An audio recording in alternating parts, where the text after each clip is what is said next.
আমি যোৱা ৰাতি বিশেষ সূত্ৰে খবৰ পাই ডিংবৰী পথাৰ গাঁৱত অভিযান চলাইছিলোঁ চোৰাং চিকাৰীৰ বিৰুদ্ধে।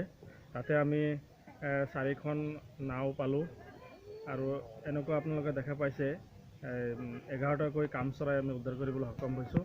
আৰু চোৰাং চিকাৰীয়ে চৰাই ধৰিবলৈ যিবিলাক মানে সঁজুলি ব্যৱহাৰ কৰে, যেনে ধৰক টেপ ৰেকৰ্ডাৰ বা অডিঅ' প্লেয়াৰ, তেনেকুৱা আমি 6টা অডিঅ' প্লেয়াৰ উদ্ধাৰ কৰিবলৈ সক্ষম হৈছোঁ। তো এইটো অভিযান আমাৰ অব্যাহত থাকিব পৰৱৰ্তী সময়তো। যিবিলাক গাঁৱত এনেকুৱা মানে চিকাৰীয়ে চৰাই মানে ধৰিবলৈ মানে তেওঁলোকে চেষ্টা কৰে, যেনেকৈ দগাঁও, গদাইমাৰী, জুৰীয়া, আলি টেঙনি, সেইবিলাক গাঁৱতো আমি এনেকৈ অভিযান অব্যাহত ৰাখিম।